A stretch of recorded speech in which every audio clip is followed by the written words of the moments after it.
But cybersecurity is about defending ourselves. But how about, if you don't like the other enemies, can we attack them too? Yeah, can you help us to launch an attack against our enemies or target groups? So I'll tell you first, we don't do that. So we definitely don't. We're on the defensive side. But it's very, very interesting you say that. When I have conversations with... Because if we know that someone is trying to attack us, we just don't want to just limiting ourselves, on the defensive ground. And a lot of nations are looking at that now. So, but again, you have to look at that from the perspective of what constitutes an act of war.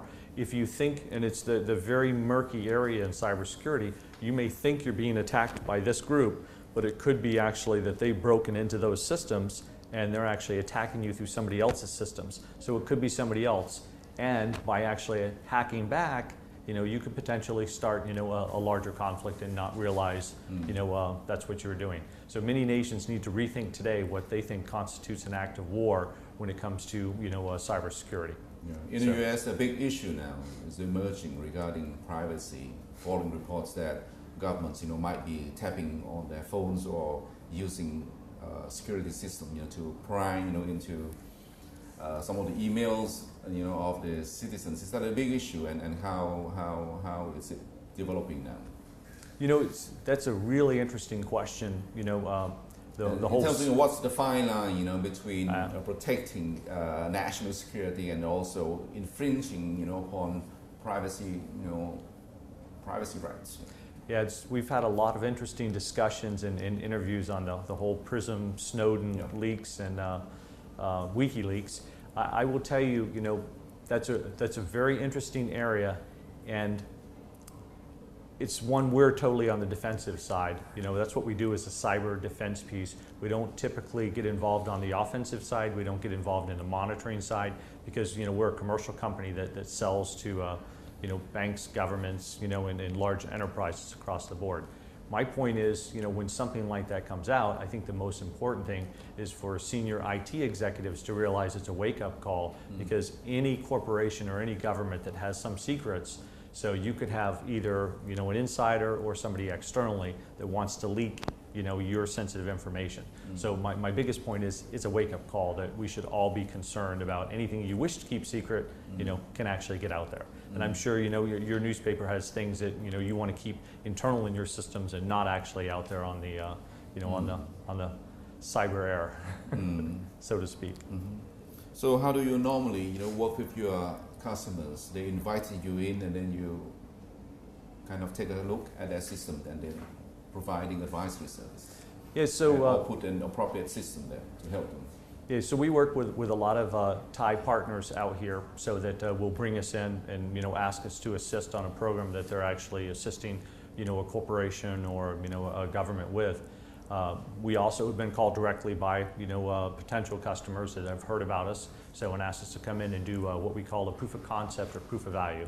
Well, we'll bring in the system, we don't charge them, and we simply turn it on for 30 days and let it actually monitor. And typically it sells itself at that point when they find out they've been compromised and didn't realize it. Which is your largest market here in Asia? Do you also have customers in Europe? We do. We have a very large team in Europe. We're doing very well.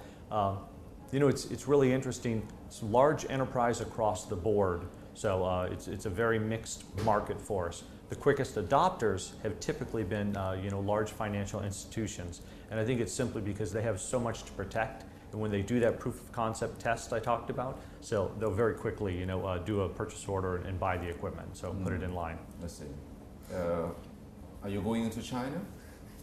We'll support companies that other companies outside China today.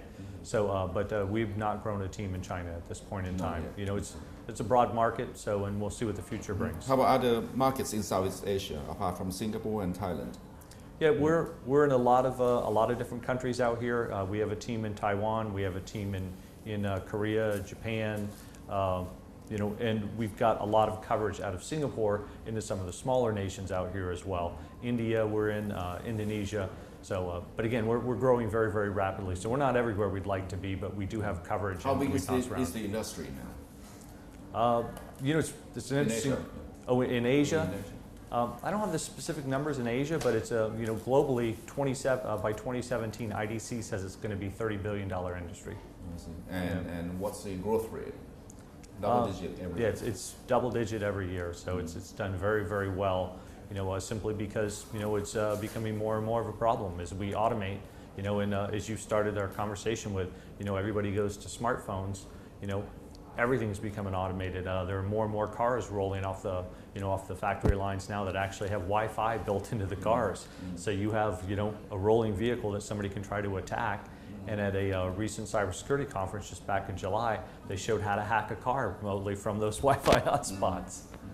So who should assume the responsibility between you are talking about the mobile phones, okay? Between the mobile phone companies or the banking institutions, in case customers in between are using the service of both? Yeah, so that's a they should have been working together. Yeah, that's a really good question. And the challenge that you're always going to run into, because the banks have a big responsibility to ensure their systems are secure. They don't own the devices. All they can do is make recommendations to their customers.